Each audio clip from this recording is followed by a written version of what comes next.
Si tu prévois un voyage au Laos, il faut que tu fasses la boucle de Takek. C'est une boucle de 3 jours en scoot. Tu peux la faire en 3 ou 4 jours.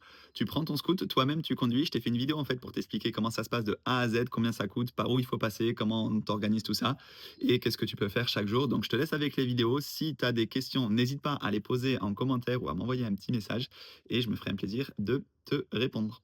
Ça va Heidi, on est sur la boucle de Takek, jour numéro 1, on va vous raconter comment ça se passe. On va essayer de la faire en 3 jours de nuit, on va vous raconter comment s'est passée notre première journée parce qu'on n'a pas trouvé beaucoup d'infos, donc il y a quand même pas mal de choses à savoir.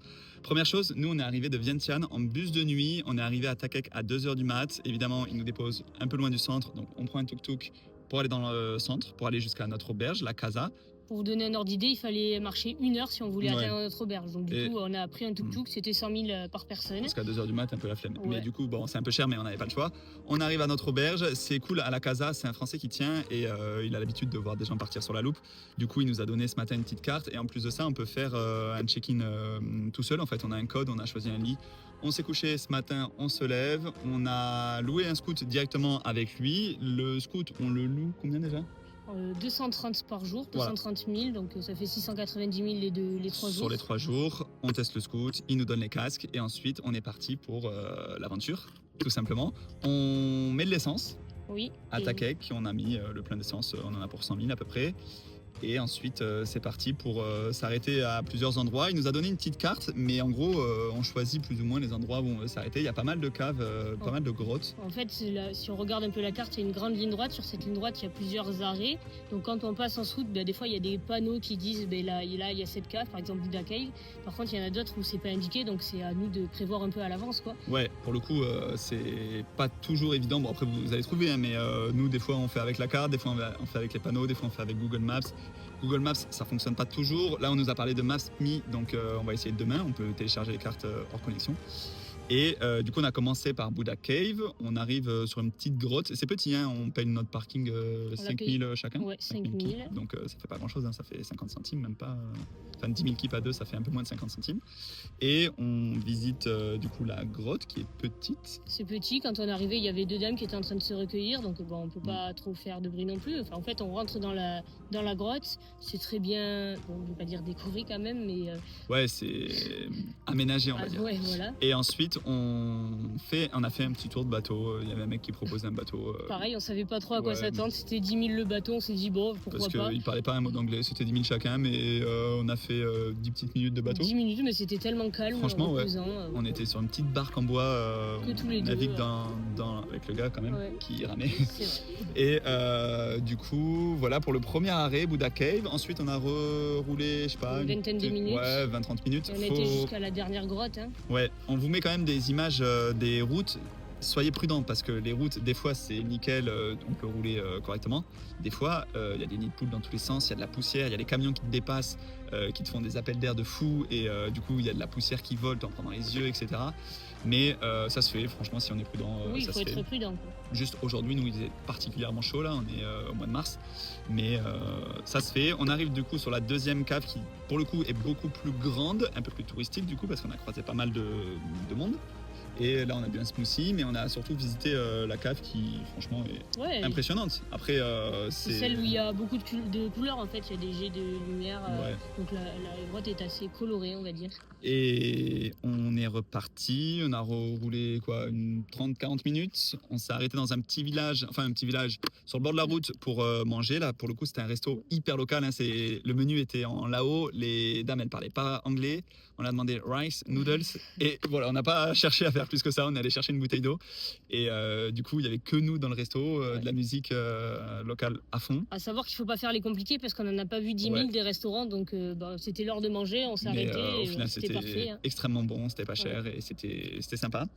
Et on est reparti. Là, le paysage il change un peu par contre. À partir de ce moment-là, on voit un peu plus de rizières vertes. C'est peut-être un peu moins sec, peut-être un peu moins de poussière, enfin un peu moins de terre, quoi, on va dire. Donc, la vue est plus dégagée, c'est plus agréable, on a trouvé. C'est cool, on a eu du coup 2 types de paysages différents sur la journée, entre ce matin et cet après-midi. Ensuite, on a refait un arrêt peut-être une 20-30 minutes plus tard. Il y avait un viewpoint, mais on se dit ça vaut pas trop On le n'a pas coup. vu Alors, on n'y est pas l'intérêt. allé, hein, donc on peut pas se permettre de juger, mais en tout cas, déjà la vue depuis la route était incroyable. Et du coup, on s'est arrêté un peu plus loin dans un petit supermarché pour acheter une petite glace. D'ailleurs, il y avait un café qui est référencé pour ceux qui veulent faire Ouais. une pause sur la loupe. Et on est reparti. Là, on vient de s'arrêter à une cascade. Alors, la cascade, on vous fera une petite vidéo aussi pour savoir comment la trouver. Si vous mettez sur Google Maps, vous la trouvez pas. Il vous fait arrêter 3-4 km plus loin, enfin avant. Et du coup, il faut passer un barrage, il faut passer, non, il faut passer 2 ponts au-dessus de En fait, il l'eau, faut quoi. longer un lac et on va arriver à une sorte de centre pour le tourisme. Et une fois qu'on a passé ce centre, il faut prendre à droite, il y a un grand pont et là c'est indiqué, il y a un Ouais, il y panneau a un qui est petit indiqué. panneau, faut pas le rater, hein, mais Mais voilà. vous n'êtes pas encore arrivé. Et ouais, parce que là, du coup, une fois qu'on s'engage sur le chemin pour aller à la cascade, c'est genre bon 15, presque 20 minutes 20 bonnes minutes de de chemin route. Ben, alors, caillouteux. on va pas trop voir, mais on va vous mettre des vidéos. Là, on est justement sur la fin de ce chemin. C'est pareil, c'est un peu technique, un peu sportif, ça secoue quoi. Mais on arrive à la cascade, 10 000 le parking, enfin l'accès à la cascade, et on peut se On baigner, on profite, peut se balader autour. Il y a 2 grands bassins pour se On se peut même baigner. sauter pour ceux qui veulent sauter. Et là, on vient de repartir de la cascade, on est au bout du chemin, on va reprendre la route et on va aller dormir à la Sabaidi Guest House. Il nous reste à peu près 45 minutes jusqu'à Talang là. Du coup, c'est une auberge, enfin c'est une auberge, non c'est une guest house, parce que nous on aura notre chambre privée je crois, Oui, mais c'est apparemment c'est là où pas mal de gens dorment sur le premier soir de la boucle de Takek avec Petit barbecue ce soir, on petit va voir ce que ça barbecue, un donne. peu d'ambiance, etc. Et c'est cool de croiser surtout des gens qui font la boucle, parce que là pour le coup, on s'est vraiment retrouvé tout seul quasiment toute la journée. Genre, on n'a pas vu beaucoup de gens qui faisaient la loupe. On voulait se Genre, reposer que sur nous. Ouais. Mais bon, du coup, ça va être cool. Donc, ce soir, on dort à Talang et ensuite, demain matin, on verra. Et on est reparti. Pour l'instant, on n'a pas de réservation, on n'a rien. Donc, on verra un petit peu l'aventure. Voilà. Sabaidi. On est toujours au Laos sur la boucle de Takek, on est sur le jour numéro 2. Nous on l'a fait en 3 jours. La première nuit on a dormi à Talang, ce soir on va dormir à Konglor. On va vous raconter un petit peu la journée numéro 2, comment ça se passe, combien ça coûte, où c'est que vous pouvez vous arrêter.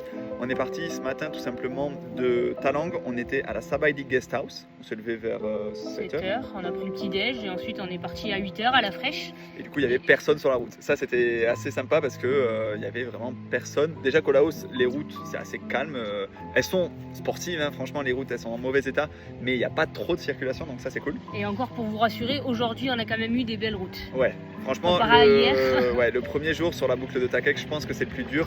Après demain nous on va repartir sur une partie de la route du premier jour.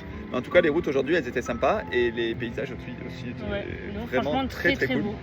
Et on a fait 5 points d'intérêt. On a fait, au début, on a commencé par les Bouddhas qui étaient gravés dans la roche. Donc, c'est au bord de la route, on s'arrête rapidement et en fait, oui, c'est des Bouddhas qui Ouais. sont sculptés et gravés dans la roche. Ensuite, on a fait un viewpoint où on avait une vue sur toute une vallée avec le cœur. Ça, c'était sympa aussi. Ouais, très joli. On s'est arrêté dans un café, dans un village, le village aussi, parce qu'il y a des moments où pendant des kilomètres et des kilomètres, vous avez rien. Donc là, il y a un village avec quelques petits magasins, quelques petits restos. Donc on s'est arrêté manger ici. On a visité un temple aussi. On a visité un temple dans ce village et ensuite les deux derniers, c'est les deux plus gros, c'est la Dragon Cave et la Cool Pool.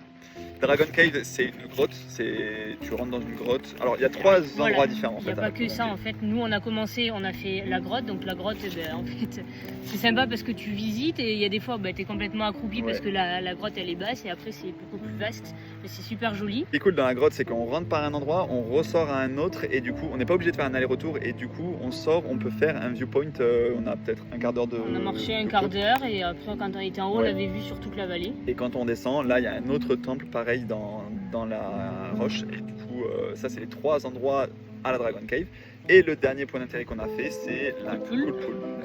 C'est un petit lac en fait, donc déjà pour y aller, Ouais. il y a un chemin en terre de 15 minutes à peu près. Et après on a payé 50 000 l'entrée. Le parking, ouais. Et enfin l'entrée. Ouais, et après on arrive, c'est une sorte de lac où tu peux te baigner, il y a un endroit où tu peux sauter aussi. Enfin c'était tranquille, c'était bien pour se relaxer quoi. Et pour la Dragon Cave, c'était pareil, on a payé 50 000 par personne l'entrée. Et ensuite, on est parti de la poule, on a pris la route, là pareil, on fait 2-3 arrêts sur des... Ça monte, ça dans des descend, ça villages. tourne, mais bon, du coup quand on est en haut, on a Ouais. vu sur toute la vallée Et puis encore. la route elle est vraiment magnifique, hein. Après il faut rester prudent hein, mais la route elle est extraordinaire. Et là on arrive dans 10 minutes à Konglor, on va dormir ce soir à L'Etana Guest House. l'Etana Guest House. Voilà, c'est un endroit l'endroit où les gens ont l'habitude de s'arrêter sur la boucle de Takek. Et demain, on traverse une grotte et on retourne à Takek.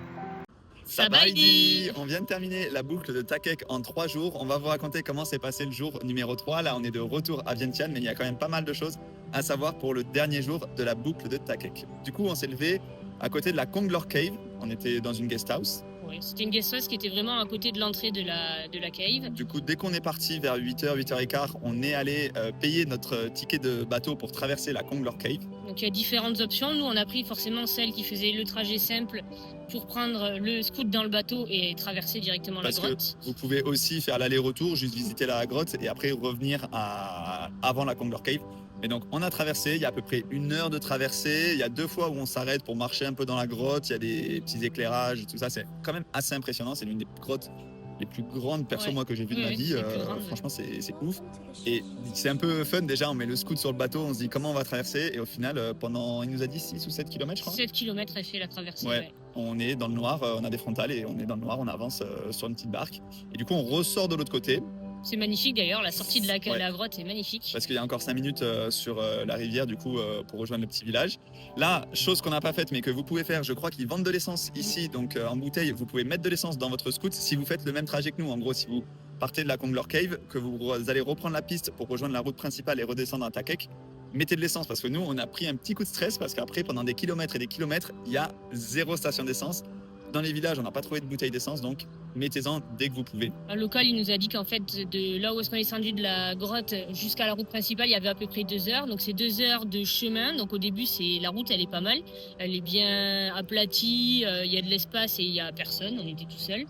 Par contre, vers la fin, arrivé à, je sais même pas, je dirais 6-7 km, la route, Ouais. elle est en construction, donc de la terre partout.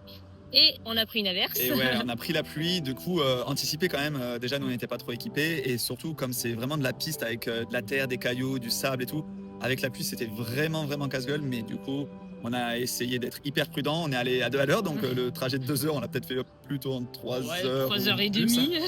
Et une fois qu'on est sorti de ce chemin en piste, sur la carte, vous voyez, en fait, c'est en pointillé entre la Konglor Cave et le village. De Nakei, De c'est juste Nakei. avant Nakei en fait. Voilà. Et du coup, par contre, dès qu'on rejoint Nakei, là, c'est pas mal parce qu'on retourne sur la piste principale, enfin sur la route principale C'est du la route premier jour. 1E, je crois qu'elle s'appelle. Ouais, c'est une grosse route goudronnée, donc c'est pas mal. Bon, après, on retombe sur des endroits où il y a des nids de poules, etc. Mais c'est pas non plus une piste complètement catastrophique comme il y a au début. Après, de toute façon, c'est le même chemin qu'on a pris au début. La route qu'on a fait de Takek à Talang, ben, finalement, on rejoint Ouais. cette route-là pour retrouver Takek en fin d'après-midi, quoi. Du coup, dès qu'on a pu mettre de l'essence, on a mis de l'essence, on a mangé et on a roulé. On a quand même tracé tout le long parce qu'il y a quand même pas mal de kilomètres. Et avec la pluie, du coup, on roulait un peu moins vite. On venait de se taper les chemins en piste. Et il fallait qu'on rentre à Takek, nous. Il fallait qu'on rentre le scoot vers 18h. On voulait rentrer avant la nuit aussi. Essayez aussi de faire en sorte sur la boucle de Takek de rentrer avant la nuit à Ça chaque peut être fois, que dangereux, ce soit à Konglor, que ce soit à Talang ou que ce soit le dernier jour pour retourner à Takek. Parce que quand on est des petits scouts sur des routes où des fois il y a des camions qui roulent vite, il y a les nids de poules, il y a des trucs qu'on voit pas, ouais, c'est mieux de rentrer avant la nuit. On arrive à Takek, on a rendu notre scout, on a récupéré nos affaires à l'auberge La Casa, on a Et rencontré des Français hyper cool, on a mangé avec eux au 7-Eleven. Et puis voilà, après on a attendu notre bus de nuit pour partir. Là on est à Vientiane, c'est le dernier jour.